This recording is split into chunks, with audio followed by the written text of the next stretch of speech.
Stalemate. House Democrats have voted to reopen government agencies, but President Trump says he won't go along without funding for a border wall. A few House Republicans have voted with the Democrats, including Congressman Hurd. He's from Texas. He is the only GOP member representing a district along the southern border, and it happens to include more of the border than any other district. Congressman Hurd joins us at the table. Good morning to you. There is much to discuss with you today, but first let's start with the shutdown. It seems to be so tit for tat and so personal. In the meantime, Will, you've got close to 800,000 people who are still not getting paid. Do you have any suggestions on how we end it and move along? Look, I think the way we end this is stop with the preconditions, have everybody come together. Let's stop worrying about a Democratic solution or a Republican solution and come up with an American solution.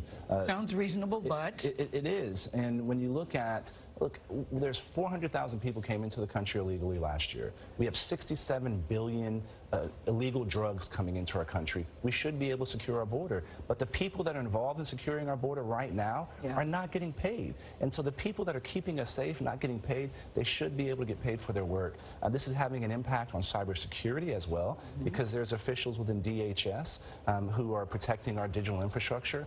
Not all of them are on staff. When we're fully staffed, we don't have enough people. Coast Guard, who's responsible for stopping a lot of drugs from coming in our country, they're having to go to food pantries in order to get fed.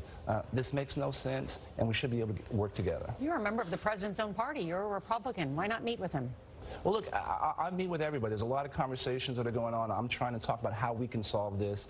The way we're going to solve this is with technology. Building a wall from sea to shining sea is the most expensive and least effective way to do border security. There are parts of the border where Border Patrol's response time is measured in hours to days.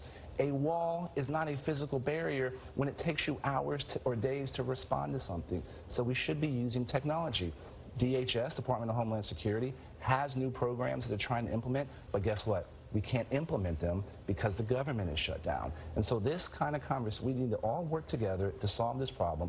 Let's talk about the Secure Fence Act, which everybody already passed. Let's double down on technology along the border. Let's make sure our ports of entry are robust. Hey, we're at 3.9% unemployment. We need workers. So let's streamline immigration at the same time and deal with the root causes, which is violence and lack of economic opportunities in Central America. State Department is shut down as well too. USAID is shut down, and they have a role in doing that as well. Let's talk about the ramifications of the shutdown. You're a former intelligence official. How concerned are you about the TSA and what we're seeing at legal ports of entry right now?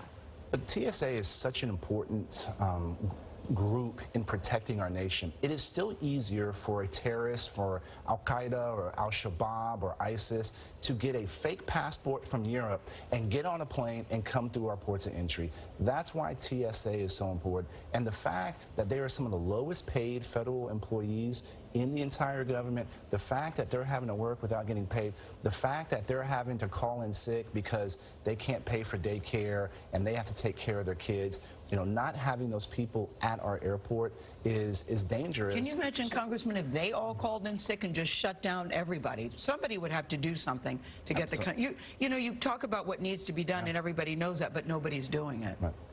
You're also on the Homeland Security Committee. I am. The president has said this is such an emergency, it requires this shutdown. Order for us where the emergency, as you see it at the border, comes in terms of all of the emergencies that the United States faces. Well, if it was an emergency, the people that are dealing with the emergency should get paid in order to handle the emergency.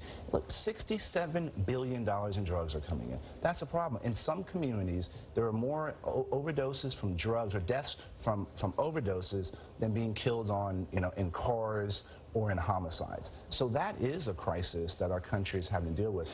But that's something that has existed over multiple administrations, and it's something we should be able to deal with, right?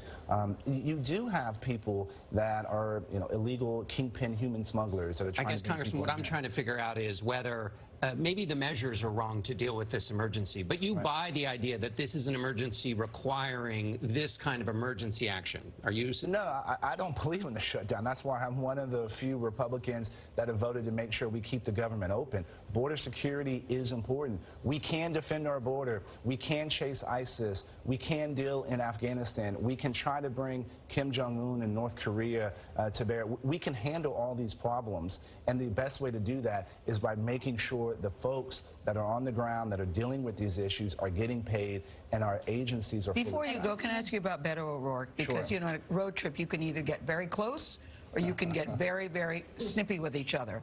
He seems to be thinking about running for president. Do you think he should? I know it's his decision, but do you think that he should? Look, it's Beto's decision. I think I know he inspired. it is. Do you think he'd be a good candidate? I think he inspired a lot of people. He's honest.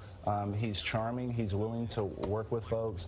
I got to have an experience with him when we did the road trip where we learned way more unites us than divides us as a country, and that's something that I think he understands. Would he be a good candidate in your opinion? I think he's going to have a difficult time. And this is something that he's going to have to explore and talk with his family. But I think a lot of people are excited about his potential candidacy. Congressman Hurd from the great state of Texas and the great city of San Antonio. Alamo City, that's right. Alamo City. Fiona's a Texas girl, too. Going there today, hopefully.